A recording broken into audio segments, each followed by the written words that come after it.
para se construir alguém que tenha convicção nas suas atitudes, é um processo que leva bastante tempo. E não é da noite para o dia que se consegue realizar uma fundação de valores em algumas pessoas e fazer o que nós tanto falamos de pensar por si mesmo e agir pela própria cabeça com pensamentos próprios. É muito difícil você começar a criar uma pessoa, né, formar uma pessoa com, vamos dizer assim, esse espírito crítico, né? Em primeiro lugar, é necessário dar a essa pessoa uma série de contextos, tá? E por isso que Aristóteles, por exemplo, ele vai defender bastante em sua poética a ideia do ser humano como um animal que aprende por imitação. E essa imitação, ela possui uma capacidade de nos colocar frente a elementos que nós não aprendemos, né? Hoje já temos relatos, né? Temos episódios de seres humanos que não são criados por seres humanos, né? E consequentemente eles não se desenvolvem em termos humanos, né? Então eles não desenvolvem a fala, eles não conseguem andar em dois pés, eles têm uma série de limitações em relação a isso. Bom, são alguns episódios isolados, né? Não há como bater um martelo em relação a isso, mas o que se sabe é que o ser humano ele precisa ser ensinado em tudo, né, quando nasce, né, não consegue viver sozinho. E aí, né, talvez a gente possa se questionar em relação ao seguinte ponto, né? Se, né, nós não conseguimos aprender nada sozinho, se precisamos imitar, se precisamos estar seguindo alguém o tempo todo, o que garante que o nosso pensamento vai se tornar finalmente livre em algum momento? O que garante que nós vamos começar a ter nossas próprias convicções depois com o passar do tempo, né? E, bom, para que isso possa ser resolvido, né, para que isso possa ser colocado de forma, como é que posso dizer, de forma, para que se possa resolver essa confusão, né, a única forma de tratar isso é pensar no ser humano como um ser completo, né? Ele é dotado do seu corpo, né? Mas também da sua alma e, claro, do seu elemento espiritual. E assim como Platão relata no mito da caverna que há uma série de pessoas que são a humanidade, né, como um todo, ou enfim, a sociedade de uma época, enfim, que estão acorrentadas ali e simplesmente debruçadas sobre imagens irreais, há também um momento nesse mito em que há o despertar, né? Então há um momento em que alguém desperta e nesse despertar pode se atrever a olhar para fora, né? O próprio Platão vai nos dizer que esse processo de olhar para fora e chegar até a saída da caverna é um processo muito, muito, muito demorado que, né, vai levar aí pelo menos a vida inteira da pessoa, né? E no próprio processo de formação que ele descreve que vai acontecer lá quando o cidadão tiver os seus 50 anos, né? Se a gente olhar para o posicionamento oriental em relação a isso, não é muito diferente, tá? Por uma vez que Confúcio, por exemplo, ele fala que começou a aprender de verdade depois que ele fez seus 60 anos, alguma coisa assim, né? Eu não me lembro, mas tem uma citação dele que é exatamente assim, né? Exatamente, né? Que é mais ou menos assim. É que mais ou menos aos 40 ele começou a praticar direito, né? As odes, que são, vamos dizer assim, os elementos, os hinos, os cânones, né, da antiga China.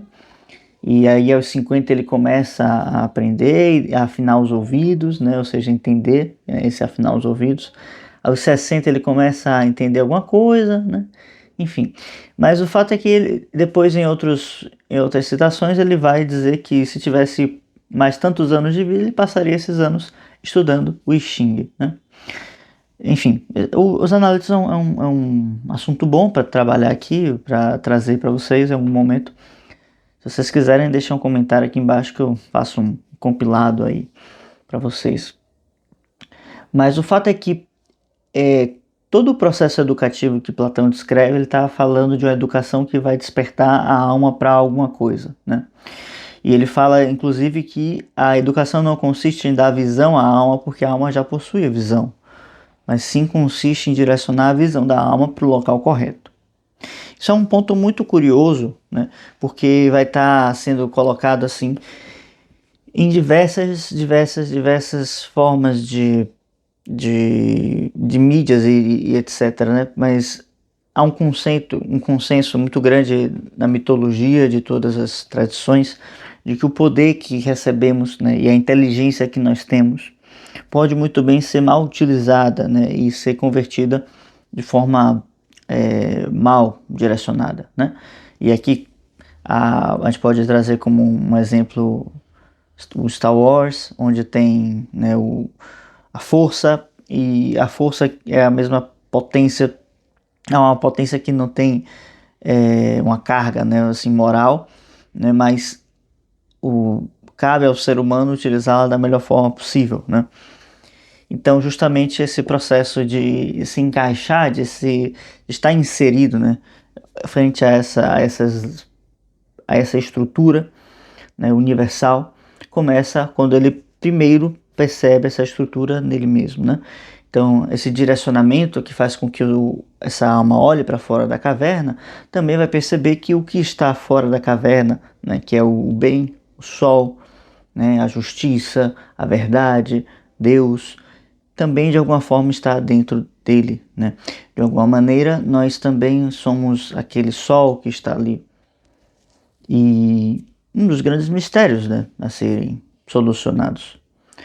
Porque esse mistério da vivência, né, do, da vida plena, ele veio a ser colocado por todos os grandes, né, pensadores, né? O que é a vida feliz, o que é a boa vida, né?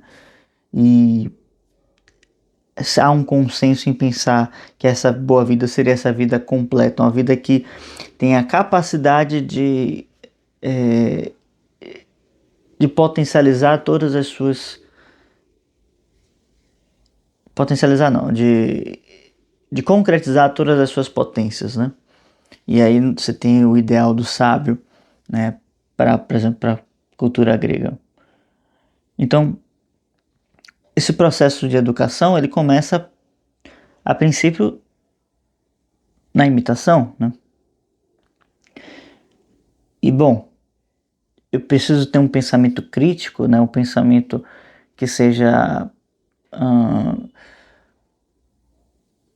que seja de forma... Como é que eu posso dizer? Falei agora há pouco, né? As palavras estão me fugindo esses dias.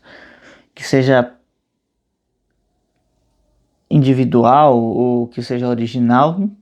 Não, quando eu estou imitando, eu estou apenas imitando, eu preciso continuar imitando, né?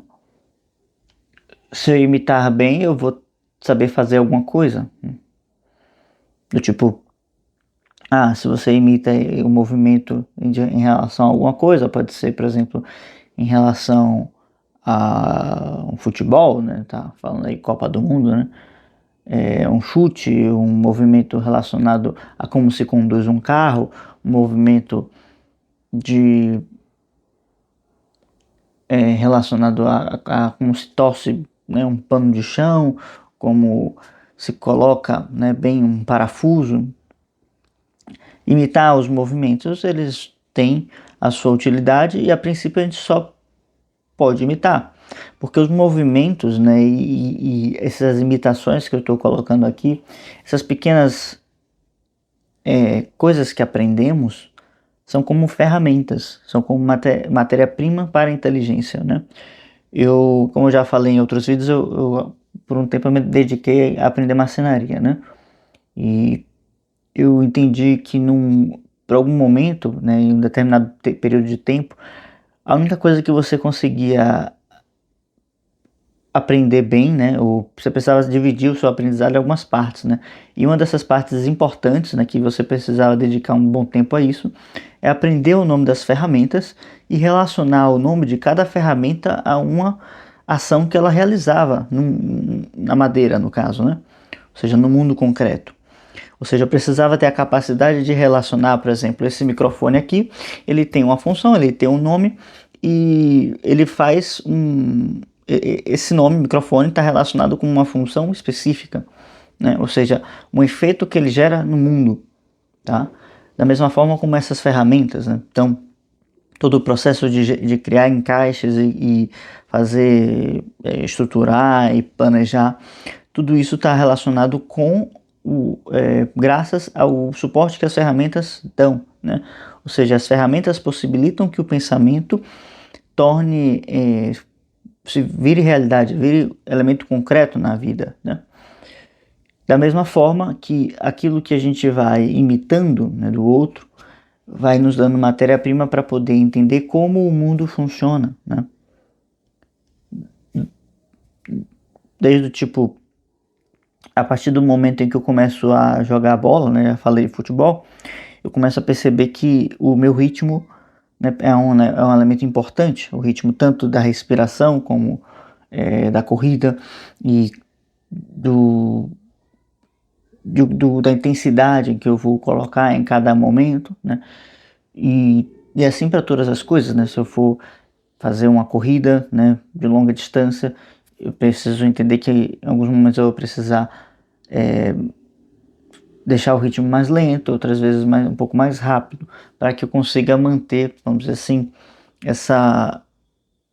isso até o fim, né? Não vou conseguir sempre correr ao meu máximo, né? Então, tudo isso, todos esses pequenos exemplos que eu estou colocando aqui, são formas de interagir com o mundo ao nosso redor e ter dessas interações como se fossem pequenos sinais, né, lógicos, cognitivos, que vão adentrar nosso mundo mental, nosso mundo imaginário, e a partir disso a gente vai começar a conseguir fazer as primeiras relações, né, e começar a entender os primeiros conceitos. Porque a partir do momento em que a gente tem essa relação, essa interação e consegue perceber como o mundo funciona, os elementos conceituais, né, abstratos da mente, eles começam a ficar mais claros, porque eles vão ganhando categorias, né? Vamos, na verdade, conquistando categorias no nosso campo mental. Então, a partir do momento que isso acontece, vamos dizer assim, despertar de pequenas fagulhas, porque há o entendimento de pequenos conceitos. E a gente vai começando a diferenciar esses elementos, né? Porque qual a diferença, por exemplo, de um conceito para uma definição de algo que nós vemos na realidade, né? Por exemplo, um gato e o conceito de gato, né? Por mais que eu fale do conceito de gato, né? Fale, todos os conceitos do mundo nunca vão suprir, né? Nunca vão substituir um gato de verdade, né? Nunca dá um gato, né? Todos os livros sobre mineralogia não dão um diamante, uma pedra preciosa.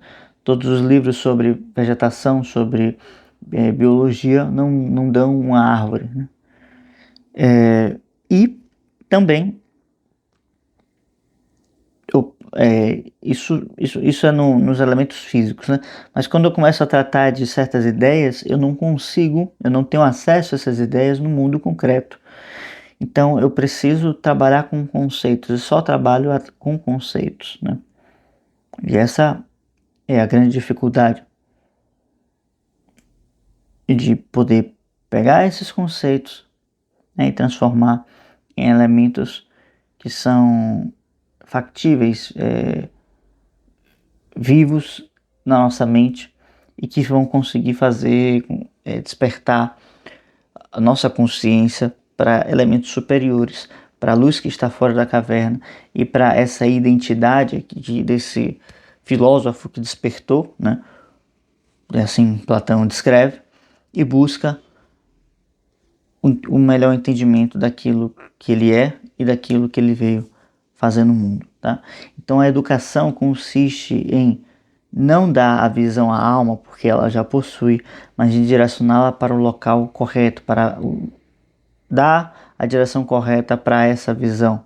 e a visão deve ser sempre luminosa, né? A visão deve estar sempre pautada em valores e em certas virtudes, e não em certos estereótipos que são modas, e às vezes a gente se apoia muito nisso, né? Busca nomes modernos, né? Sofisticados, mas que, né, não dão um homem, uma mulher, uma pessoa, uma criança bem formada, né? Então todos os conceitos, todas as ideias, todas as frases bonitas sobre educação não são capazes de suprir uma única pessoa bem formada, bem educada, né, estruturada na filosofia, que é a busca pela sabedoria e pela identidade, por aquilo que se é. Tá bem? Então vamos ficando por aqui. Embaixo tem os links importantes. Caso você queira deixar algo sobre esse vídeo, coloque nos comentários. Estude comigo no grupo de estudos, clube do livro, essas coisas todas, enfim. Até a próxima, tá? Deixa um like, se inscreva no canal. Tchau, tchau.